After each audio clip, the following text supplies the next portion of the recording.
हाँ असल में गाइस हमारे साथ हैं doctor Zeeshan Gaffar from UK. PLAB pass किया इन्होंने इनकी अकॉर्डिंगली, मुझे लगता नहीं किया उन्होंने, लेकिन ये कहते हैं मैंने किया हुआ, तो हम मान लेते हैं चंद लम्हों के लिए मान ले इन्होंने प्लैब पास किया हुआ है।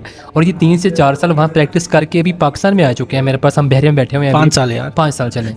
हम डॉक्टर ज़ीशान से सबसे पहले पूछना ये चाहेंगे, डॉक्टर ज़ीशान कभी ऐसे हुआ है कि यूके के अंदर भी आप किसी पेशेंट का ट्रीटमेंट कर रहे हैं और आपके सर के ऊपर उसके अटेंडेंट खड़े हुए हैं, और जो आप इंजेक्शन लगा रहे हो, जो आप मेडिसिन दे रहे हो, ऊपर से वो ऐसे देख रहे हैं क्या दे रहे हो, और फिर आपको वो टोक रहे हो, डॉक्टर साहब आपने ये क्या पैरानोल लिख दिए, क्या ये इसका तो ट्रीटमेंट बनता ही नहीं है।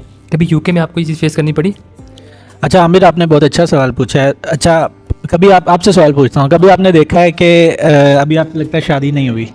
हाँ, अगर नहीं हुई आपका almost। जब मेरे माशाल्लाह 2 बेटे हैं, तो माशाल्लाह। कभी आपने देखा है कि पाकिस्तान के अंदर जो वालिद हो डिलीवरी के दौरान अंदर हो?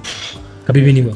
तो वहाँ पे बड़ा एक ट्रांसपेरेंट सिस्टम है जिसके अंदर हम एक कॉन्सेप्ट होता है वहाँ पे कि आप जो भी कर रहे हैं, सही कर रहे हैं, गलत कर रहे हैं, उसको पेशेंट को पता होना चाहिए, रिलेटिव्स को, नेक्स्ट ऑफ किन को पता होना चाहिए। तो वहाँ पे इस चीज़ की बड़ी इंपॉर्टेंस है।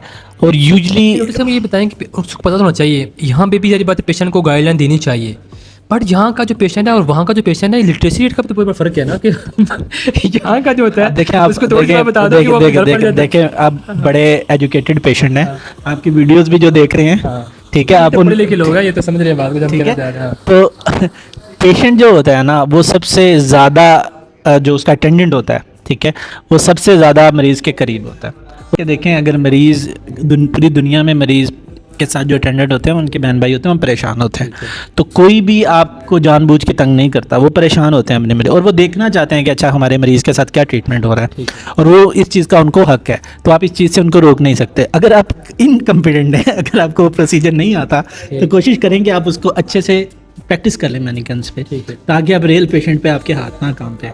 और ओके, अगर काम पे भी अंदर जो उसका अटेंडेंट होता है, ठीक है, वो सबसे ज़्यादा मरीज़ के करीब होता है। तो कभी भी पाकिस्तान में वो साहिवाल की वीडियो देखी जिसमें एक डॉक्टर जो था उसके स्टर्नम के ऊपर रब कर रहा था, एक कर्नम के ऊपर ना ऐसे यहाँ पे कोई उसको स्टिमुलस दे रहा था, और पास खड़ा हुआ उसका पेशेंट का अटेंडेंट था, उसने कहा कि हमारी फीमेल के साथ ये बेहुदा रखते कर रहा है। ठीक है, अब मैं इस चीज़ को आप कैसे आंसर करें? अच्छा देखिए, स्टर्नम एक जीसीएस का पार्ट है जिसमें आप पेन दे के मरीज़ को होश में लाने की कोशिश करते हैं कि पेशेंट कॉन्शियस है कि नहीं, कि पेशेंट मर तो नहीं रहा। अगर वो ना चेक करें, क्योंकि एक सांस की नाली डालनी होती है, अगर आपका जीसीएस 8 से कम हो, 8 हो, तो सांस की नाली डालना ज़रूरी होती है। तो इसलिए ये सबसे इंपॉर्टेंट चीज़ है कि वो पेन दी जा सकती है। उसके पेन देने के काफ़ी जगह पे आप पेन दें, लेकिन यहाँ पे जब भी आप पेन देते हो तो मरीज़ को अगर जाग रहा होता है वो जाग जाता है। तो ये एक अवेयरनेस की ज़रूरत है। जिसने भी ये वीडियो बनाई, ज़्यादा वीडियो जिसने भी बनाई, मुझे लगता है कि जिन्होंने वीडियो बनाई वो अनएजुकेटेड हैं। जो सोशल मीडिया के लोग हैं वो अनएजुकेटेड हैं, अपनी जो है वो नहीं करते, रिसर्च नहीं करते, और दूसरा प्रोपेगेंडा भी है डॉक्टर्स के बारे में। मेरा बेसिक सवाल आपसे यही था कि अब यूके का जो है अटेंडेंट है और जो पाकिस्तान का अटेंडेंट है, अब अवेयरनेस आप एक 10 मिनट के अंदर एमरजेंसी में खड़े अटेंडेंट को कैसे दे सकते हो? देखो, हम अवेयरनेस देखो तो एक तो हमारा जो सोशल मीडिया के लॉज हैं ना, रूल्स हैं, वो बहुत ज़्यादा झूठी खबरें फैलाने में आगे होते हैं। ठीक है, आप किसी भी तरह से आप यूट्यूब के थंबनेल्स ही देख लें, उसमें कितने झूठ बोले जाते हैं। ठीक है, तो वो सारे जितने भी झूठ उसमें बोले जा रहे हैं, तो उसमें से वो सिर्फ एक पीआर लेने के लिए वो सारा कुछ हो रहा है। तो ये चीज़ें हैं। तो